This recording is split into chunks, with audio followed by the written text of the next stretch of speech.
महाराष्ट्र में करारी हार के बाद से ही उद्धव ठाकरे बदले बदले से लग रहे हैं। वहीं विधानसभा चुनाव से पहले उद्धव ठाकरे घमंड में चूर थे और सीएम फडणवीस को लेकर ये कह रहे थे कि या तो वो रहेंगे या फडणवीस।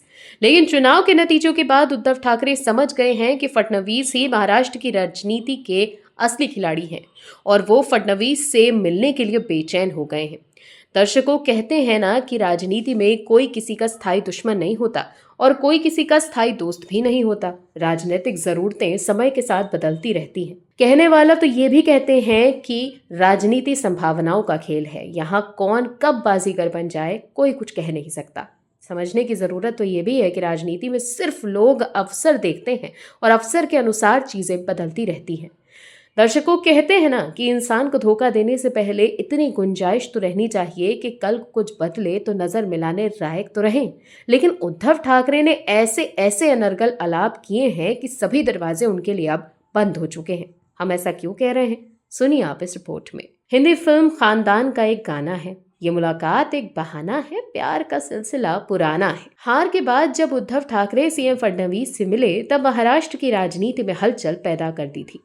उद्धव ठाकरे के अलावा आदित्य ठाकरे भी हाल ही के दिनों में 3 बार सीएम फडणवीस से मिल चुके हैं। जिस तरफ से हार के दिनों में उद्धव ठाकरे उनके बेटे आदित्य सीएम फडणवीस से मिल रहे हैं और उनकी तारीफों के पुलिंदे मांद रहे हैं, उससे ये अंदाजा कतई नहीं लगाया जा सकता कि दोनों के बीच कभी कोई अनबन हुई थी। ये वही उद्धव हैं जिन्हें फडणवीस से मिलना और बात करना तक गवारा नहीं था। 5 साल पहले उद्धव देवेंद्र फडणवीस के लिए मातोश्री के दरवाजे बंद करवा चुके थे। लेकिन जिस तरह से हाल ही के दिनों में उद्धव सेना की ओर से सीएम फडणवीस की तारीफ में कसीदे पढ़े जा रहे हैं, संजय राउत जो बीजेपी के खिलाफ जमकर हमला बोलने के लिए जाने जाते हैं, वो भी फडणवीस की तारीफ करने लगे थे। उससे सियासी गलियारों में इस बात की चर्चा तेज हो गई थी कि क्या बीजेपी और शिवसेना के रिश्तों पर जमी बर्फ पिघलने लगी है। लेकिन दर्शकों, आपको बता दें कि सीएम फडणवीस ने उद्धव ठाकरे के लिए महायुति और बीजेपी का द्वार बंद होने की घोषणा कर दी है। उद्धव चाहें तो भी उन्हें एंट्री नहीं मिलेगी। उद्धव ठाकरे जो बार बार अपने बेटे आदित्य ठाकरे को फडणवीस से मिलने के लिए भेज रहे थे ताकि वो बीजेपी के साथ नजदीकियां बढ़ा सकें, उन्हें बीजेपी ने बड़ा झटका दे दिया है।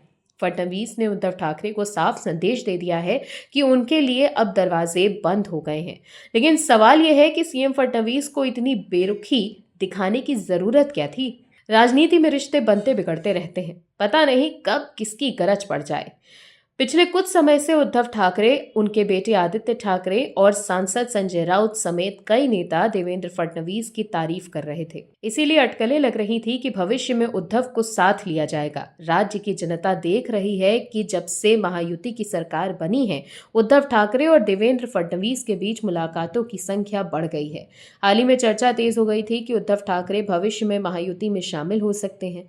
इस पर फडणवीस ने दो टुक सुनाते हुए कहा था कि राजनीति में एक बात का ध्यान रखना चाहिए कि कोई आपकी कितनी भी तारीफ करे, आपके पैर जमीन पर रहने चाहिए। सीएम फडणवीस ने कहा है कि महायुति में तीनों कुर्सियों की स्थिति मजबूत है। इसका मतलब यह है कि हमें चौथे साझेदार की जरूरत नहीं है। हम मानते हैं कि महायुति में 3 पार्टियां का आंकड़ा महत्व रखता है। ब्रह्मा विष्णु महेश त्रिदेव हैं, स्वर्ग पृथ्वी और नर्क 3 लोक हैं। राजा दशरथ की 3 रानियां थीं। उन्होंने कैकेयी को 3 वचन दिए थे। खेल में 3 स्तर रहते हैं, क्वार्टर फाइनल, सेमीफाइनल और फाइनल। त्रिकोण में 3 कोण होते हैं, शासन के 3 अंग होते हैं, कार्यपालिका, संसद और न्यायपालिका। इसके बावजूद चतुष्कोण, चौराहे और चौपाल का महत्व होता है। 4 के आंकड़ों की वजह से लोगों का सरनेम चौबे या चौरसिया होता है। जब तक एकनाथ शिंदे मौजूद हैं, उद्धव ठाकरे को महायुति में प्रवेश नहीं मिल सकता। दर्शकों, अगर ऐसा होता है तो उद्धव को आशावादी रहने की जरूरत है, लेकिन सरकार में शामिल होने का उनका इंतजार लंबा हो सकता है। Bureau report, OMH news. आप दर्शकों से विनम्र निवेदन है कि चैनल को सब्सक्राइब जरूर करें